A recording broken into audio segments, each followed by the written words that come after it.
Our next speakers are Ellen Hansen and Spencer Kraus. Ellen Hansen is an independent researcher born and raised in northern Israel, and he is a member of one of the great families of Latter-day Saints that pioneered the Holy Land, Mike and Ann Hansen. Heroes. His research interests include the Bible, ancient, medieval, and early modern Jewish literature, Book of Mormon translation, and the meeting points between the Church, Judaism, and the history of Israel. And his paper is co-written by Spencer Kraus, one of my STAR students, who graduated from Brigham Young University with a bachelor's degree in computer science, modern Hebrew, and ancient Near Eastern studies.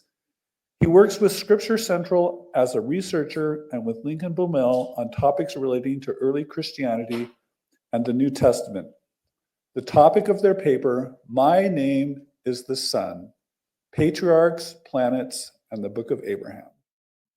Now, we do want to get questions, so please submit them because we can only scratch the surface of what we're talking about here. And so this is going to dovetail with what Stephen spoke about. But in Abraham 3, Abraham uses an Urim and Tumim, so some kind of instrument, in order to view the stars. God soon reveals himself to Abraham and explains to him the role of the stars in the heavens. Those nearing the throne of God are the governing stars, the means by which God runs the world. These are particularly important for the reckoning of time. Now, time may not be as important to us where we've got watches and clocks and phones and cars and microwaves and everything, right? But anciently, time was more than just a way of counting the hours. Time was essential for any harvesting of crops. Time impacted your safety, your health, your worldly success. And there were set times for prayers, set times for holidays, and on the Sabbath, one entered into God's sacred time.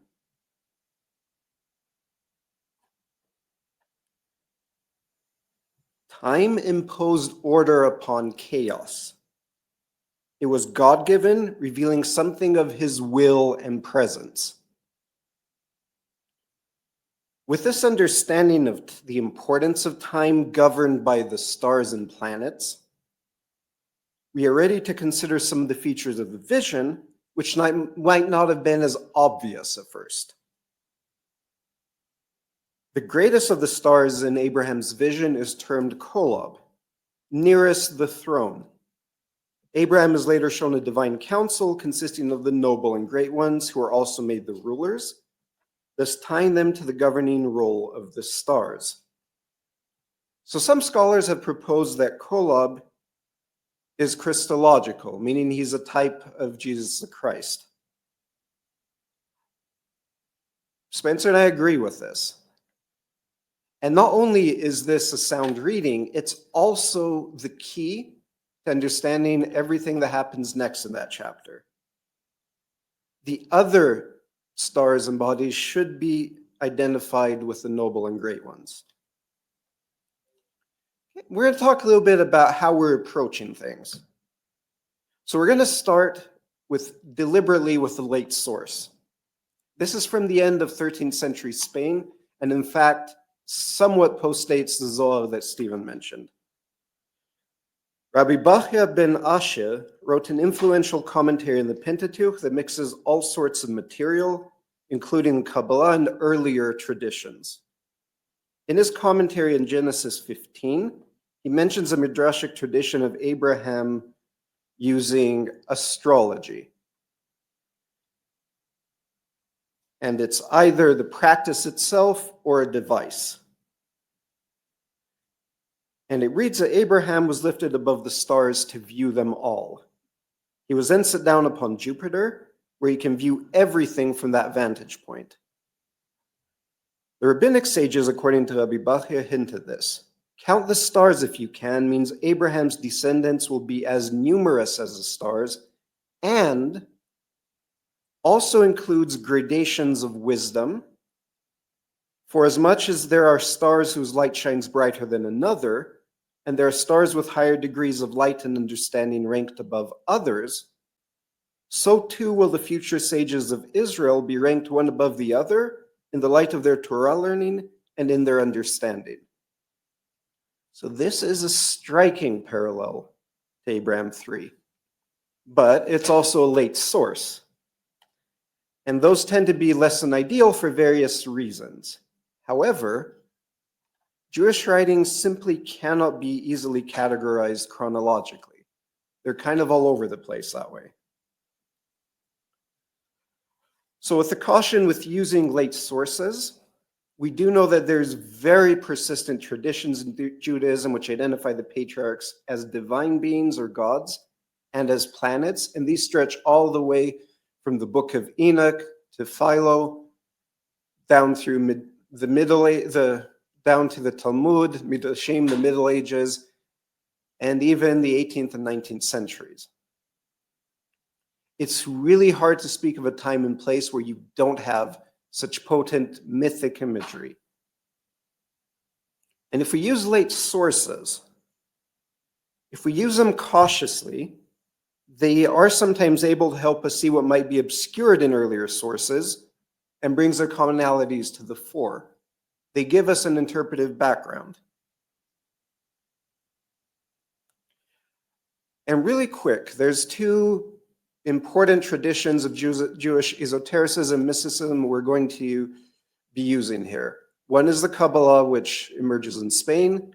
The other is the tradition of German or Ashkenazi esotericism called Pietism. Now, the Kabbalah in Spain attained a highly developed system of symbols. Abraham, Isaac, and Jacob together formed the Merkava, the divine chariot of Ezekiel's vision, on which God is seated. Abraham personifies the virtue of the emanation of compassion. Isaac is strict justice, and Jacob is splendor, which is also called mercy, and it mediates between them. So these were personifications of God on earth, his hypostases. So we have a very, very high view of the patriarchs. They're in some sense God himself. But this isn't an invention of the Middle Ages. This is something rooted centuries back. All right, before we talk about the planets, Spencer and I just want to make it clear that we take absolutely no position in this paper on whether it's heliocentric or geocentric or any of the debate that way. It doesn't make a difference for understanding the stars. Now, the planets, if you pulled any ancient person off the street and asked them, the planets were more than just natural phenomena or the heavenly bodies. These were either manifestations of God or divine and angelic beings. Now, the zodiac may have fallen out of favor with Christians, but Jews continue to use it down to this day. And it was considered the dome of heaven, as Carl Lehmann said. And we can see that they are connected to different angels. Now, the sun itself, we have traces in the Bible of it being worshipped both legitimately and idolatrously. It continued to be important in Qumran and probably later on.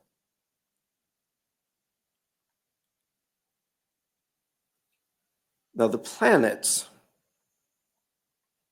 This is the interesting thing with the Book of Enoch.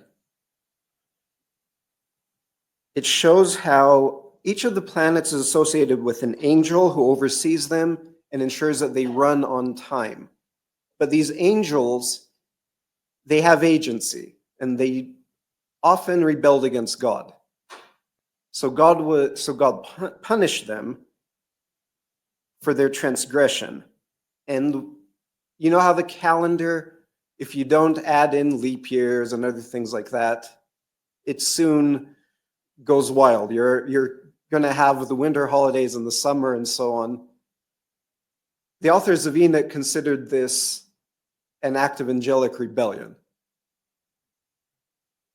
And this is a terrific Ethiopian image of Enoch getting the secrets of the calendar from an angel and then teaching it to people down on earth. And it's a little bit cut off, but on the side, the angel's lifting him up into heaven to reveal that to him. And this belief was far from limited to the circles who read 1 Enoch. It was something that we can say was the belief of most anyone in antiquity. Now, the zodiac was a reflection of how God governed his universe through the influence of heavenly bodies. It's not to be confused with your pop horoscope or anything like that. It was a matter of life and death for people and worshiping God. Well, before we get to the patriarchs, we have a lot of synagogue poetry and liturgy that uses astrological images and terms for God. And one thing that is fascinating about that is these songs or hymns allow the congregation to participate with the angels in praising God in heaven. So with this high view of the planets and the patriarchs, of course we find cases that the patriarchs are considered the planets. And we're going to skip ahead a few centuries.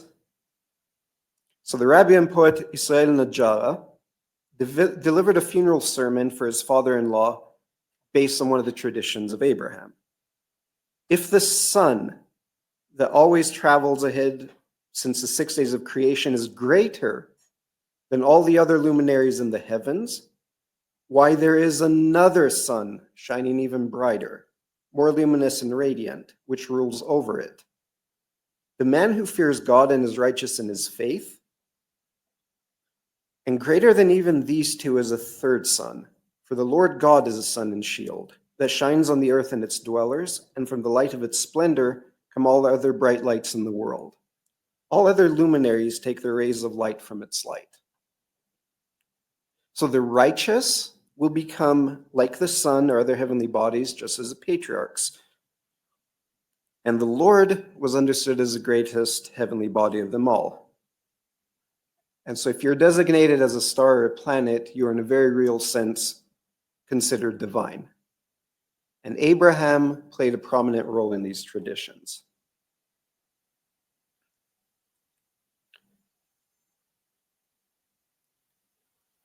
And this is my favorite image of Abraham. If you look here, he's against the dark sky. He sees the stars, and he has his hands clasped in the priestly blessing.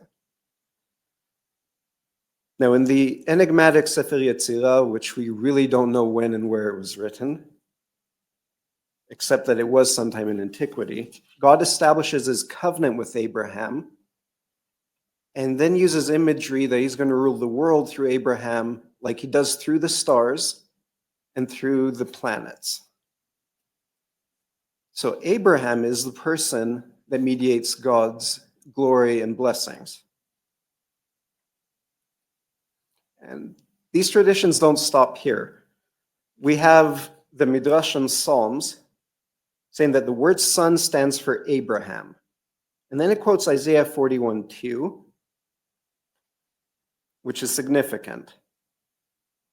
And it says, the words of the Lord God were used in addressing Abraham. Now, this verse that he uses, the original signifier is about God.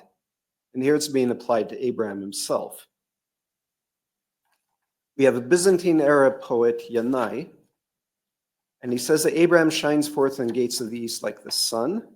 He also uses the same verse about Abraham. Okay. Now, there is a very mysterious medieval work called the Bahir. And Abraham is like the first day of creation that is in the image of God who is light. Divine light is one of the more potent symbols in the Bahir, a symbol and mystery of God's power and presence. And beginning with earlier Jewish tradition, the light of the first day was considered God's own divine light.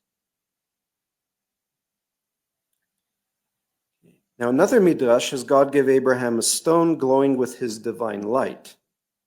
which becomes another link between the divinized Abraham and the sun. And Abraham uses it to heal people. This was an important part of ancient medicine, is a belief that gemstones had healing powers through their light. And we have this evidence from Egypt and beyond.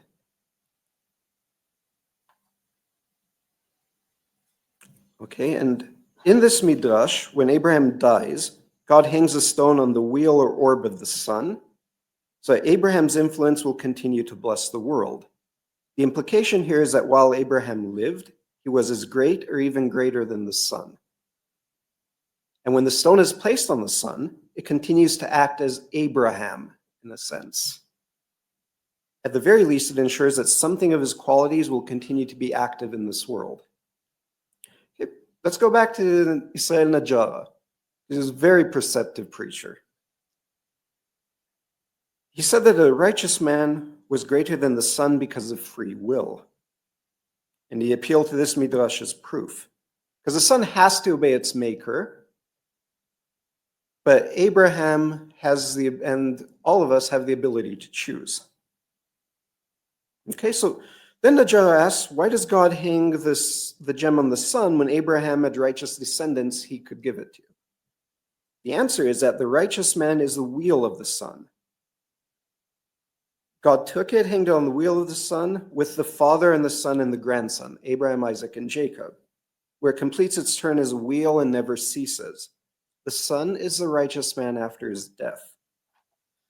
We're going to give Isaac a bit of short shrift here, but he too was, just for reasons of time, but he too was equated with planets. And we have a lot of synagogue mosaics.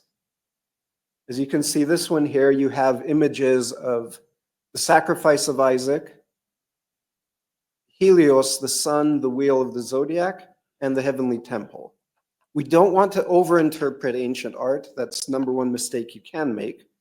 But it's likely that some people saw this as Abraham, the promise to Abraham, connected to the temple, which is God's visible presence on earth, and the planets are his presence in the skies. And there's also belief that the figure of Helios could be one of the patriarchs.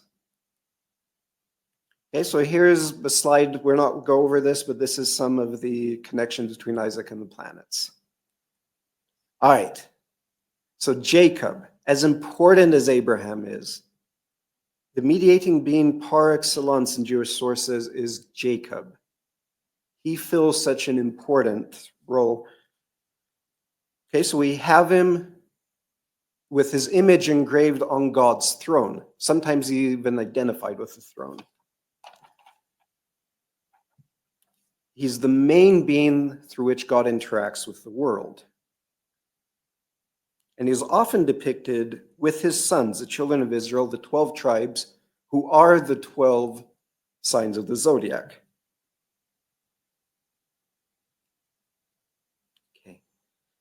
So, like Abraham, Jacob is referred to as the son in terms of his exaltation to status like that of God. We have verses about God applied to Jacob again, where he's given control over the heavenly bodies and commands them like God. The Babylonian Talmud explicitly calls Jacob God. The Holy One, blessed be he, called Jacob El, meaning God. And then the Midrash in Genesis Rabbah also states that, but here's one from Leviticus Rabbah. The Holy One, blessed be he, said to his world, my world, who created you and who formed you? Jacob created you, and Israel formed you. So medieval Ashkenazi commentary also treats Jacob as God, and it takes the phrase in Psalms, you have made him a little bit lower than the angels, which in Hebrew says Elohim, or the gods, and it connects it to Jacob was an innocent man who lived, a perfect man who dwelt in tents. Okay, the two verses are thus connected. Jacob is seen as God's more than human viceroy on earth, a demiurge second only to him. We also see the same thing in early Christianity. Several of them believed in angelic Jacob. Now, all these traditions seem to have at least one source in Philo. Because Philo took his logos, his second deity, and he connected him to Israel, or he who sees God, in a bit of very creative etymology. Okay, and this understanding was not limited to him. We have many other sources. Okay, but now let's dig a little bit deeper into Jacob as the son. So Genesis Rabbah relates Joseph's dream, and Jacob is amazed at it. Who revealed to him that my name is the Son? The name was integral to the identity of the bearer. So Jacob is amazed that Joseph knew the secret or mystery of his name and thus his identity and cosmic role. Okay, so the name is really important, and that's also really important to Joseph Smith later. But Jacob's image or icon was engraved on the throne of God. We have early Targums or Aramaic paraphrases, which understand the latter not as a mere dream, but as a vision of an event that took place at night when the angels descended to see Jacob on earth because they'd seen his image on the throne of God. And this has far-reaching implications. Image and icon are the likeness and image in Genesis 1, technical terms for cultic representations of God. And in Ezekiel's vision, he sees a likeness of a man seated on the chariot, which is God's throne. So by this reading, the image of Jacob engraved on the throne can be understood as a God Ezekiel saw on the throne, making him a demiurge.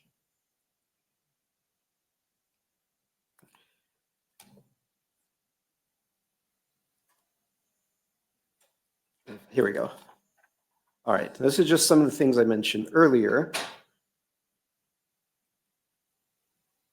Now, Jacob may have been identified by some ancient Jews with Helios in the Sepphoris mosaic panel. And here we go. So this is the panel I want you to look at. So one Israeli researcher pointed out that it likely could have been understood as Jacob.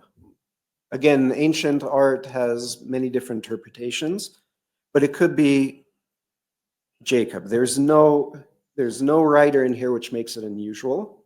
We'll touch on significance of that, but if you look, you see the rays from the sun have a very curious feature. They're shaped a bit like ladders.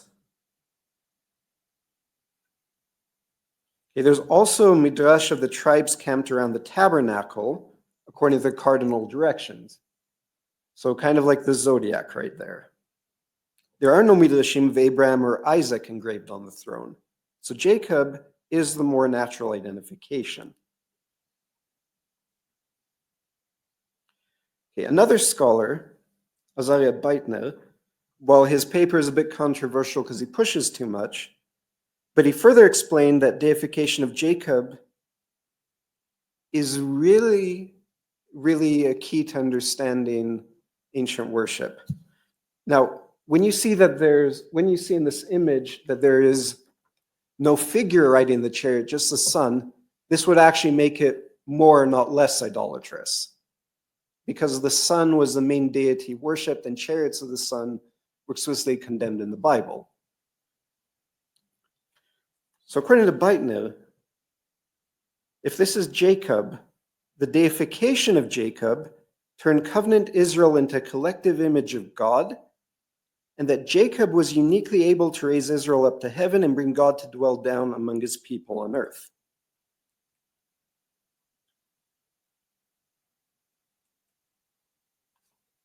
And now we'll touch upon the Kabbalah a bit more.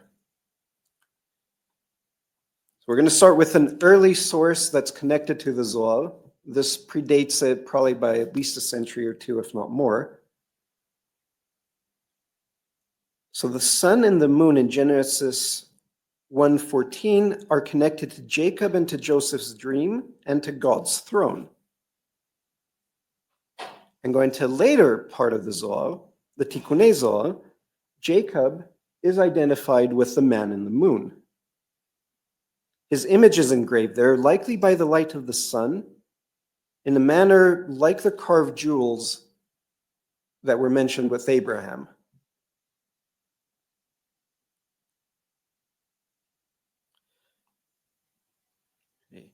Now, feminine language is used because the moon is identified with the Shekhinah, the female aspect of God, and a symbol connected with the people of Israel. It is thus intimately united with the identity of Jacob himself. It doesn't stop with Jacob. The sons of Israel and the prophets and other key figures are also identified with the stars. We have synagogue poetry and popular poetry that connect them explicitly to that.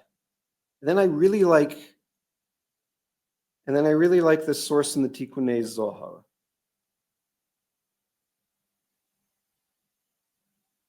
And I think the caption's a bit off on that one, but each prophet has his zodiacal sign and his hour. So yeah, forget the caption, Jewish passing Aramaic poem, it's off a bit. According to that zodiacal sign, according to its actions, so is a sign revealed to him from the divine name.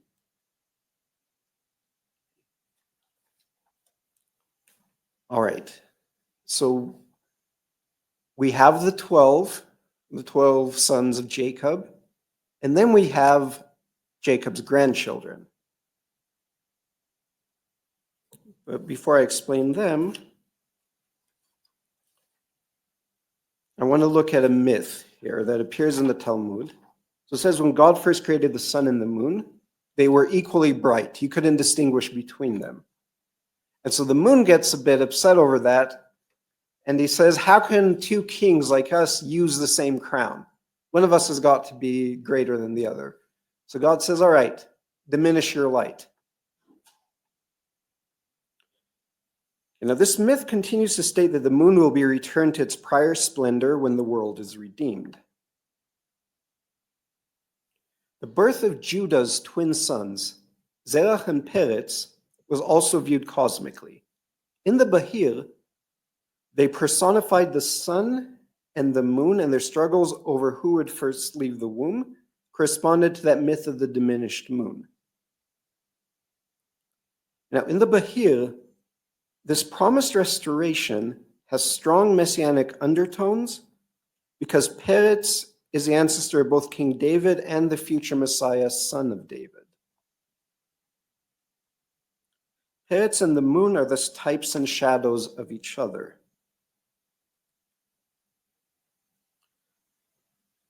The great Jewish rabbi, scripture commentator, and Kabbalist Nachmanides, he took that and developed it. The moon was the Shekhinah, congregation of Israel, and the emanation of royalty or majesty, which is King David. It would reunite with Jacob, who also symbolized the light of the first day, and both would ascend to their proper place in full glory. One of the circles influenced by him provides a gloss on the phrase, is it possible for two kings to rule with one crown? Perhaps people would err grievously when they saw two rulers in the world, none above the other, and they'd conclude, God forbid, that there are two powers in heaven. And they'd cut down the shoots, and the world would return to a state of chaos, as in Genesis 1. So cutting down the shoots, that's a term that means the apostasy of Elisha ben Abuya, who ascended to heaven, saw Metatron on the throne, and concluded that there was another one as great as God himself. So preserving a clear hierarchy between God and the subordinate status of other beings no matter how powerful, was essential to preserve belief in one God. And in this case, it's an astronomically observable boundary, the difference between the sun and the moon. King David was personified as the moon as early as the Talmudic era, but he's also hinted at a connection between him and the sun and the moon in the Psalms. So Hechalot literature, which ascribes a sense to heaven, has one where rabbinic sage sees David on his throne. And so he sees that on his crown he has the sun and the moon and the zodiac. David surrounded by glory, the seraphim, the fiery angels, the holy beasts of Ezekiel's chariot, and they all recite psalms of praise that are applied to God. And this crown is greater than all the others that he sees there, and its light shines from one end of the world to the other like the light of creation. Okay, so in light of these traditions, we really believe that the Book of Abraham should be read with a stronger emphasis on deification and human participation in God's governing of the world. It lines up with covenant, with astralization, and we know that all spirits are eternal, but some are greater than others. But we all have the ability to progress in glory. At the head of the divine council stands one like unto God, and the Spirit who was chosen to be the Savior was the primordial Jesus Christ. Now, some scholars really have noted that there are correlations between Jesus and Kolob and the two parts of the vision. And here's some correspondences. These are things that Spencer and I have found.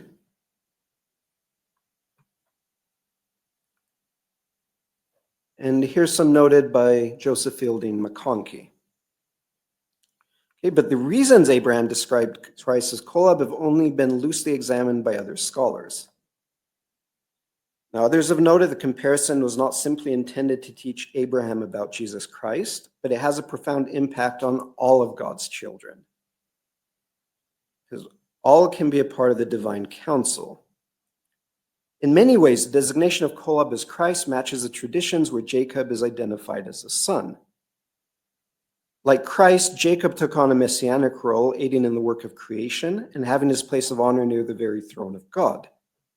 Jacob, a leader in the divine council, then, remains only one of the prominent figures in Israelite history that are astralized. Okay, so you have Abraham, Isaac, presumably the heads of 12 tribes of Israel. And these traditions strengthen the need to read Abraham 3 typologically. But rather than emphasize Jacob's role in this divine council, or Abraham's or anyone else's, it focuses on the one who is like unto God, Jesus Christ, who is Kolob. He remains at the head of the divine council, and spirits grow in intelligence until they approach the Son and the Father, who are the most glorious personages of all. Okay, so this is entirely at home in an ancient context and is warranted by what we read. And it's no surprise to see that we find this in our Abraham as well as other texts. And indeed, it could be said that two facts exist. The book of Abraham is an ancient record of Abraham's dealings and revelations.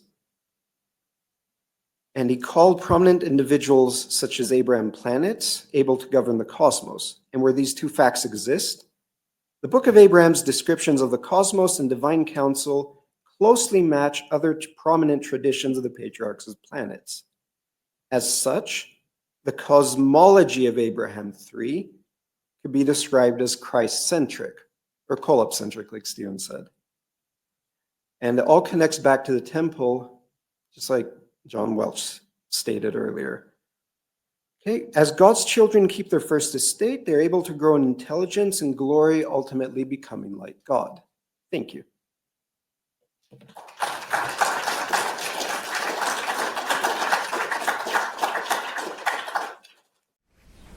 Well, we have a lot of questions, and we don't have a lot of time.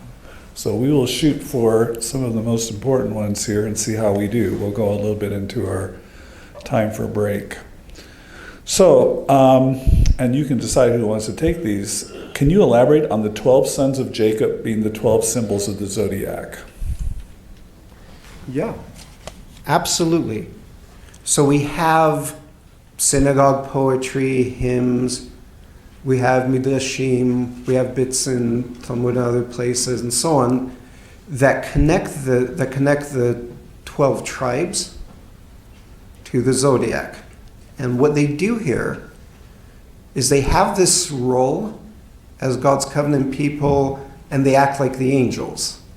So every time you have the sun and the stars and the planets, these are instruments that help bring God's bounty and blessings into the world. So it makes them not just God's covenant people on earth, but it gives them cosmic significance.